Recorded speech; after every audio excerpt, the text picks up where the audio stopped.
Today I just wanted to talk about DistroWatch and why this website is absolutely worthless and you should just never go to it. So, if you don't know, DistroWatch, I guess it would be a distro news aggregation site, but the thing that people mainly go to it for is for the distro ranking. So, if we look on the side here, you can see a bunch of distros here, and this is ranked in some sort of way. The way it's ranked by is by page hits. So let's go look at, say, the second place distro, so that is Manjaro.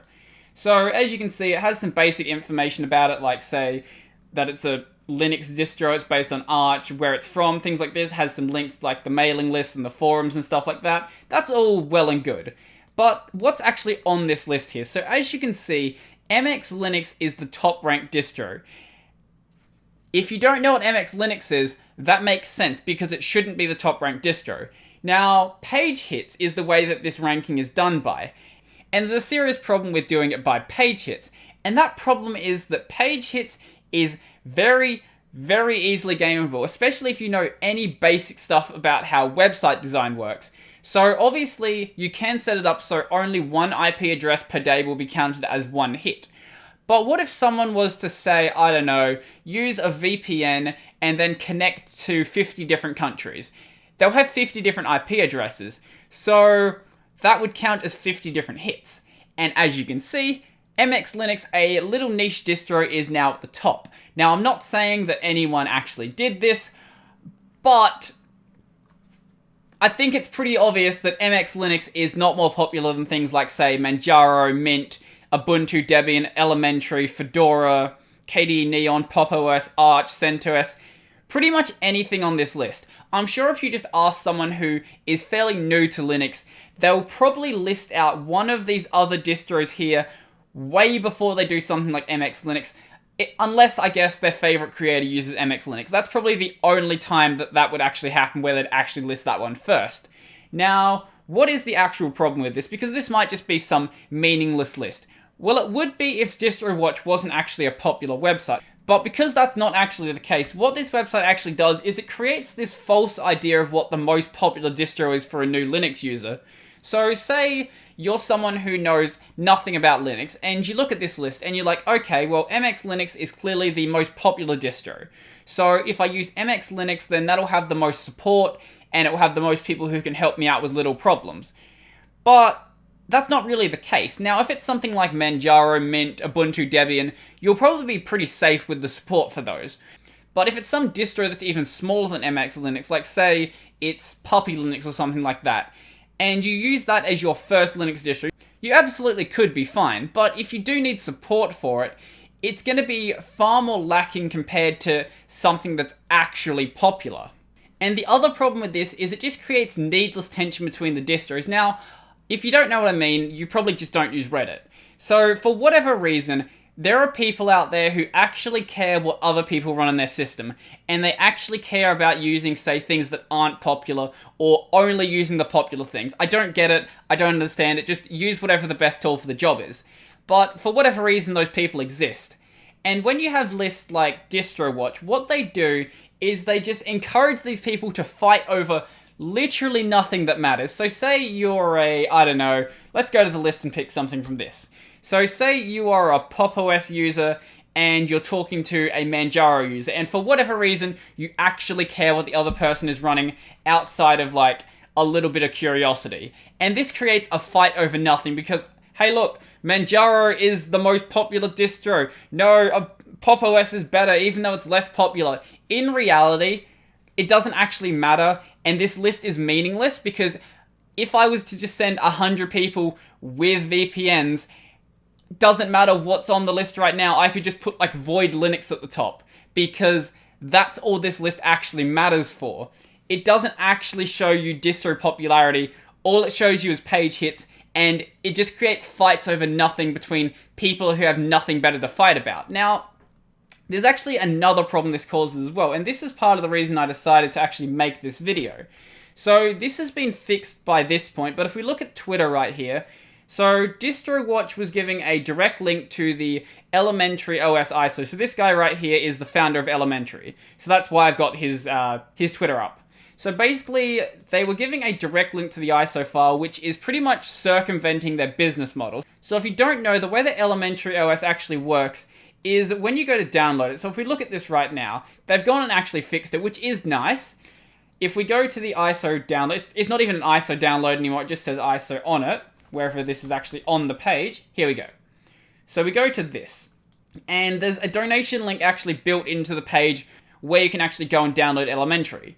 I think that's a really neat way to do it. Obviously, you can just pay nothing for it if you want to, but if you do want to actually donate, then having it right next to the download button is really nice to see. And the other problem this was causing was it was actually circumventing their load balancing for their CDN, because people were going directly to the ISO file and downloading that directly, and that basically just circumvents the way they were doing load balancing, which is a dumb idea. Just don't give a direct ISO download link. And as you can see, the other problem here was that the download links also expire, so this website would just have to have been constantly getting updated with a new link every single time the link actually breaks on the website. Now, why do I bring up this specific problem? Is because let's just assume it's the only distro that currently uses this model where you can pay for the distro and then you can download it. It's probably not going to be the only distro that ever does this, because I would say this is actually a really good method for distro creators to actually get paid for making their distros, because obviously you can just download it for free. But if you have a donation button right next to the download button, that is going to incentivize people more to actually pay for the distro, and that can then lead to the distro creators actually getting paid more for the work they do. So if you have a website that comes along like DistroWatch, that then gives direct download links to the ISO files, what that's going to do is just completely circumvent the payment method these distros have set up, which you might think is fine if you just never want to pay for a distro. And if that's fine, you can go and download things like Elementary and just don't pay anything for it. If I was testing it, I'd probably do the same thing, and then I'd go back and donate myself. But there are people who do want to actually donate right at the start, and as I said before, if you give that option right there in a very convenient place, more people are going to be more likely to do it. And the reason why it got fixed in the case with Elementary OS is because Elementary is actually a popular distro. So if it was let's just say, some little distro that maybe gets 100 hits per day, is DistroWatch really going to bother to fix that?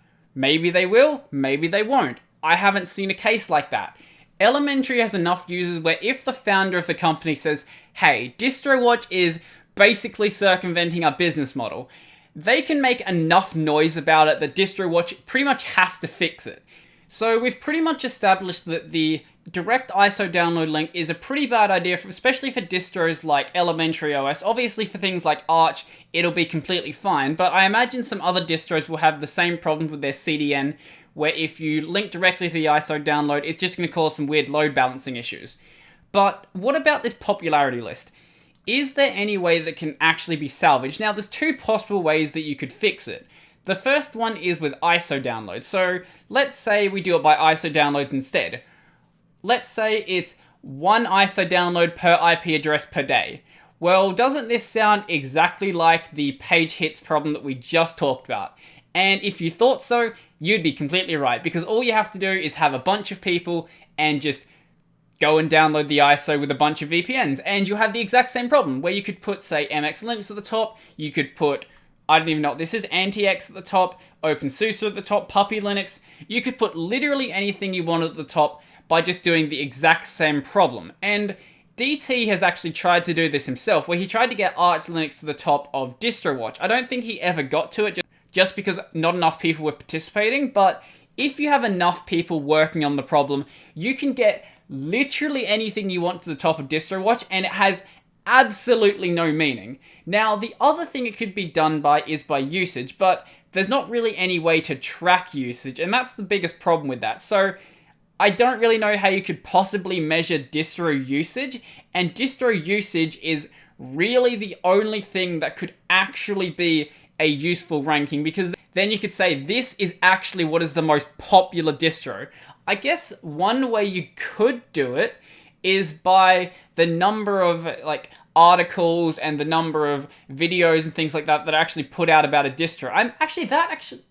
That wouldn't be a terrible idea, would it? So if you did it by videos that are tagged with the tag Arch, or with, say, like Ubuntu and stuff like that, I guess that has the same problem where if people just tag stuff wrong, then you would have the exact same problem. Same with blog posts as well. If you just scraped a bunch of blog posts and you took, say, the SEO tags that are in it, if people just tag stuff wrong, then it would count that as an extra hit. But I guess that might be a better way to do it than purely by page hits. But I think if this website serves any value, which I really don't think it does, the best way that I guess it could be done is a combination of page hits, ISO downloads, and also like its actual popularity on the web based on things like blog posts and videos created about it. But in the end, I don't think the website really holds any value. It's kind of just there for the sake of like news articles, really. Like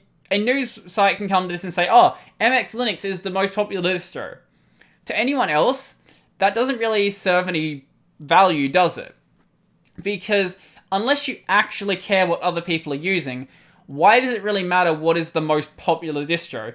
Except if you're someone who's very new and you want something that has the most support. I can see why you care about it in that case, but in that case, then you're probably better off just doing a YouTube search and finding out what has the most videos on it. That would probably be the better way to find out what's more popular. On that note, I think we'll just end it there. So, as I've said this entire time, just don't bother with this website. I don't really have anything else to say besides that.